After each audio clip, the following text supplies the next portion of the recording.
can we talk about Look, Touch, Own, and what is it about? And yeah, how is the process of creating a performance? Because I saw you in Paris. You were busy with your performance, but there was a huge line of people waiting to get in. And yeah, I imagine that getting that spot there in Paris and planning everything, the logistics, um, the location in the conference and all these aspects. So what's the process like, and what is the message behind Look, Touch, Own? Well, Look, Touch, Own started back in August of 2023, and I toured it to London, Los Angeles, New York, Joigny, and then I found a wonderful production partner, a Scenery Studio, to help me bring it to Paris. So that was amazing, and that was like fantastic because as a solo performance artist, you're kind of a team of one, and you're trying to do the role of 17, like so many other artists I know. So I was really grateful that for Paris, it could be, the burden of kind of finding out how to tackle all of those logistic problems could be helped by a wonderful production partner. Now, in terms of like the concept of Look, Touch, Own, I never really know where to begin with it. So we'll just start with the basics. I used to have breast implants. I got them removed. And Look, Touch, Own is a performance where I invite people one by one for 60 seconds to come into a room with just me and 2 cameras, and they can touch my breasts, they can touch my nipples, they can have a 60-second experience. Now, all of my performances, I really hate it when people talk down to an audience. Like, I really don't like it when people tell me, oh, this is what the artwork should make you feel. Because I'm like, no, I'm going to feel whatever I'm going to feel. So all of my performances are really kind of, I know what I'm saying, but it's very open-ended. So I refrain from saying like, this is the message or this isn't the message, because everyone has their own reaction to it. And just alone today, I spoke to 3 people from Paris. One of them told me that the performance was awkward, uncomfortable, and that they hated it.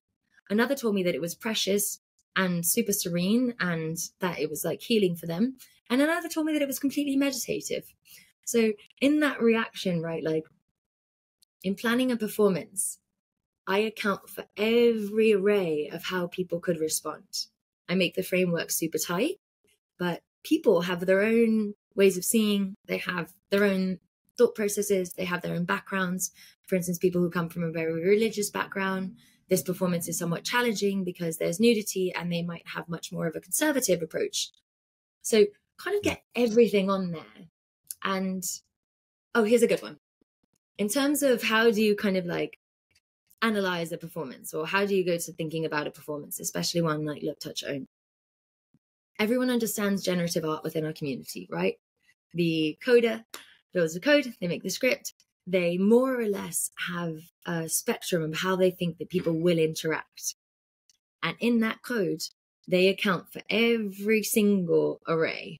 The performance artist is very much like the generative artist. They build the code, and the audience is very much like the chance, like the hash, like whatever is actually manipulating it, right? So that's like a very kind of like Web3 way of talking about performance art. Yeah. But there is a really nice link between generative art and performance art in that they both rely on audience interaction. And the role of the artist in both of them, I think, is to predict an array of outcomes and be confident that every single pinpoint within that array or Venn diagram or whatever vector you're going to actually slice in that 60 seconds with another human is something that I would be proud to stand by. And Look, Touch, Own certainly has been that. It's offered a really unique cross-cultural analysis. It's kind of wild.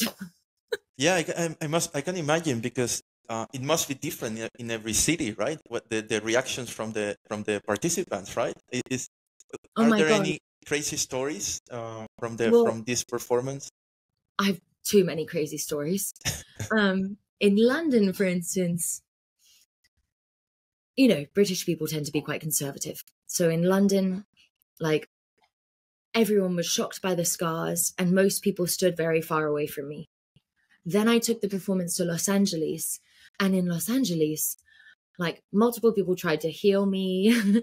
Everyone touched my breasts. And then I took it to New York, where there was an energy of like New York bravado. So it's a really interesting kind of, you can map out how people respond. And of course, like it does offer a degree of cross-cultural analysis, but it's still pretty white and it's still pretty Western, right? So I'm not pretending that I'm like talking about everything in the world, but within this little ecosystem, you can start to see that like, okay, in New York, I had many people come in and leave right away. So New Yorkers are much more, fuck you, I don't like this, I'm leaving. Whereas in London, everyone stayed. They felt like they had to stay. Okay. And what about Paris? How was it in Paris? Paris was crazy, and I learned heaps from Paris. In Paris, I had the most extreme of the performances I've had so far. And that literally ranges from like absolute transcendence to complete and utter terror. In Paris, I had multiple people cry. I had people get naked. I had people grab my bum, which has never happened before. I had like every single array, that you could imagine, really, like in that weird dome. And one thing that I realized about Paris was that it kind of, because it was over 2 days, the first day, I had a whole bunch of people come, and then some of them were too nervous, and then some of them didn't know what to do. So then they came back the next day, and there was this whole like jacking up of the energy, right? Like people who had been meditating on what they would do. So actually in Paris, I felt like I wasn't even the performer. People were performing for me in there. And so many people, like, I have a really good one of this guy in Paris who comes in, and he looks like a very crypto native guy. Let's put it that way. He comes in, his arms are crossed, and he comes up and he goes, "Oh, I've got a girlfriend. Can't touch you. That would be cheating." And then he like looks and sees that there are 2 cameras, and then he waves at himself in the cameras and he goes, "All right, I'm done here." And then he leaves. So, right, we can already analyze body posture, very negative. In Paris, just for context, for anyone who's listening, it was a dome on the inside with black carpet, really ugly gray kind of paneling on the inside, and a really gross white sterile, oh, one of the horses agrees. Horse. A really gross sterile light, like, and 2 cameras on a tripod. It's not at all sexual. So immediately from that men's interaction, from that one man's interaction, we can see, oh, he immediately saw the nude female form and assumed that the interaction was meant to be sexually explicit. And that's why he mentioned cheating. That's why he mentioned his girlfriend. But really, part of what this performance is to me is that I actually just have a body, and this body and these breasts have undergone surgery. Look at the body trauma. Look at the ways in which women modify their bodies in pursuit of beauty, and it's not meant to be sexual. But I think it highlights that as a culture, we're kind of losing this ability to just be in our bodies around each other.